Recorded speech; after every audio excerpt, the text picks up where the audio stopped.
Miguel Almiron is finally headed for the Newcastle United exit door, returning to Atlanta United in a deal worth around £10 million. If reports are to be believed, Sean Longstaff could soon follow him out the door. We'll also be discussing another right-wing possibility ahead of the summer in this episode of the NUFC Thursday Show. Let's get into it.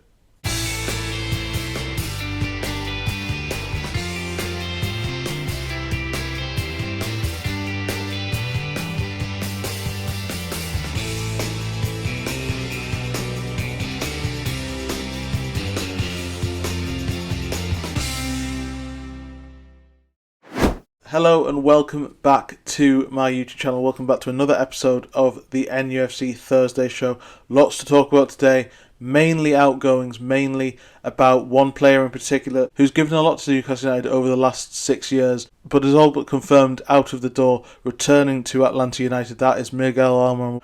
But before we get into all that, please, as always, continue to like, share and subscribe to the videos. It helps me grow the channel up to 835 subscribers at the moment. But please help me push towards 1,000 by the end of the season. Support is never taken for granted. I really do appreciate it. So please do like, share and subscribe. And get in the comment section below. Let me know what you think about Miguel Almiron. Let me know what you think about his legacy at the club. Almiron is basically all but gone. I think it's everything is done effectively. It's just not been announced at the time of recording that he's actually officially left. I think he's in America with his family, returning to Georgia and Atlanta, where he was a hero when he arrived at Newcastle in January of 2019. And there seems to be a bit of a mixed response to him as a player and what his exit means for Newcastle.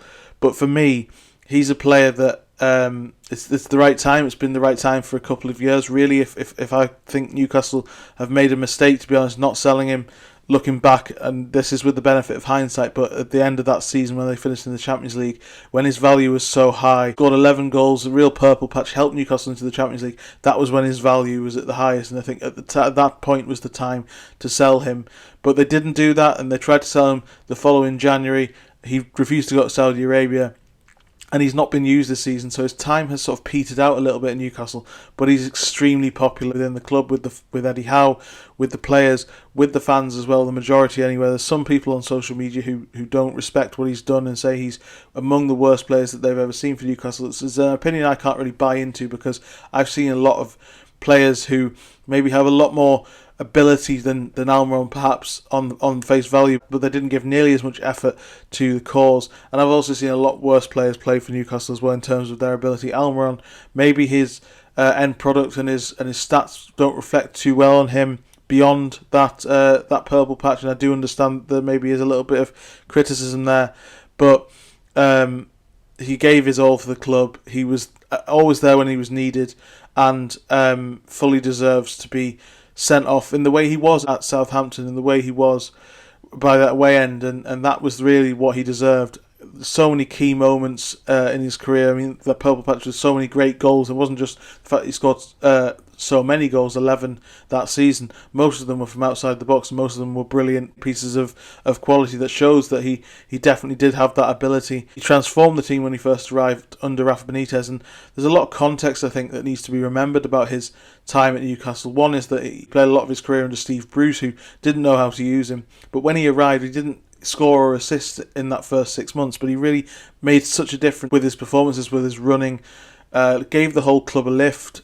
I was at the Manchester City game, walking into the press room the night that he was announced that he was arriving, and there was a lot of doom and gloom. It was like, Man City were in town, a defeat was expected, and Benitez was growing frustrated about the lack of transfer activity, and there was a lot of rumours circulating that he might actually leave the club at the end of that game.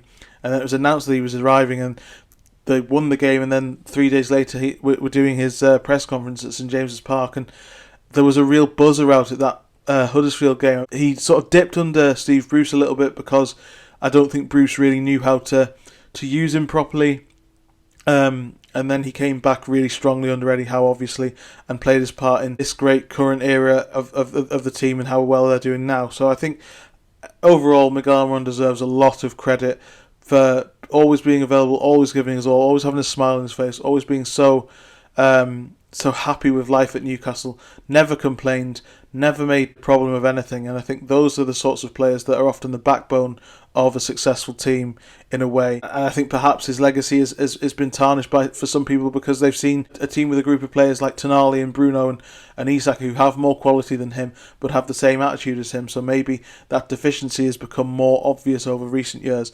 But Almiron cost £21 million. He was a record signing at the time, only in name only, really. I think when you compare him to other record signings, the likes of Alan Shearer, the likes of Michael Owen, who was a major signing at the time, Isak since as well, those signings have been game changers. Almiron was the biggest signing that Newcastle had made for 14 years, and it sort of really represented how poorly the club was run under Mike Ashley at the time. But he was only a £21 million player, and I think Newcastle have ultimately got their value out of that. That goal against PSG cements his legacy as a cult hero in my mind.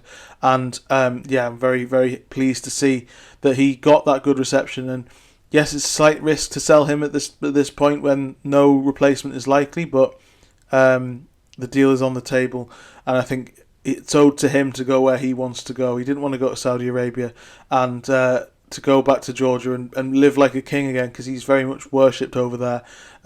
It feels like the right move for everybody. So I wish him well, and he fully deserves to be respected for what he did at Newcastle, because he did a lot in quite trying circumstances at different times. Lots of links in The Athletic from Paddy Boylan, who's the Everton correspondent. He has reported that Everton are interested in Sean Longstaff, could make a £12 million bid for him over the next week or so. There's a long-standing interest from Everton dating back to when Rafa Benitez went to there as manager. His time at Newcastle looked like it was dwindling, it wasn't going anywhere. Obviously his relationship with Benitez was clear from his time at Newcastle. That looked like it might very well happen. Then Eddie Howe came in and resurrected his career.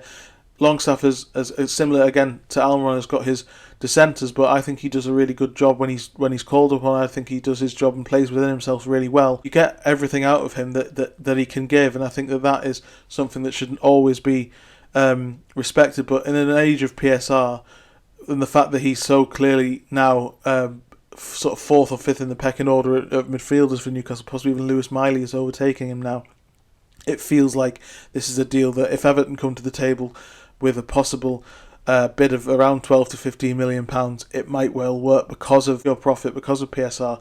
It really does feel like it's possible. What's really clear is that Newcastle are being a little bit more ruthless with their squad players, a little bit more ruthless with players who aren't going to be key towards the end of the season if everyone stays fit. There is a risk towards that, and obviously they're going for the Champions League. They need a strong squad, but these are players that have no real major future as first-team players at Newcastle, and perhaps it is the time to let them go if the bids are on the table, because that's the other thing, is that lots of people have said that these players need to be sold earlier, and I've just said that about Almiron, but the bids have to be on the table. So if they go, it is a risk towards the end of the season. The key players need to stay fit if they're going to get in the Champions League, but that's the case anyway, let's be honest. I don't think there will be a rival, but we will talk about a player who is very much of interest to Newcastle and very heavily linked with Newcastle, who might be the answer, another possible answer to the right wing situation in the summer. That is Magnus Akliouche from Monaco. He's 22 years old, plays on the right hand side, left footed, but can also play down the middle as well.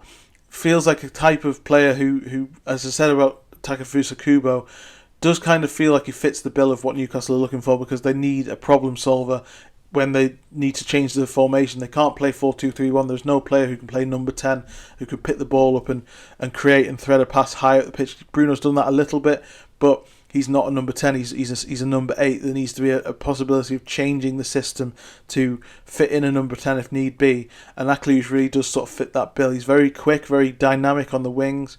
And as you can see by the stats, he's really good defensively, in the 89th percentile for defensive actions, and really good working back and things. That really suits Eddie Howe's way of playing. But he feels like a Paul Mitchell type.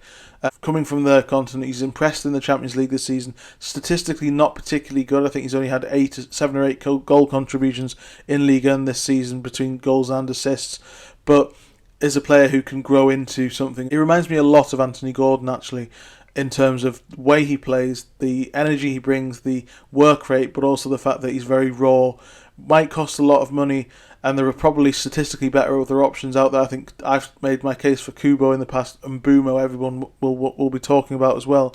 But Akliouche is a really, really talented player, somebody who could fill two roles and would be very much of interest to Newcastle in the summer. I think this is one to watch. It could be a really strong start to the window. No PSR problems, hopefully, before the end of June, and they can really strengthen in the key areas and attack next season. If they're in the Champions League, it could be the start of something really, really huge. So risks are being taken, but there are key players on the transfer target list, and Akliouche is one I think is definitely worth watching. Definitely has a huge impact on the way that Monaco play, and he is a very, very good player.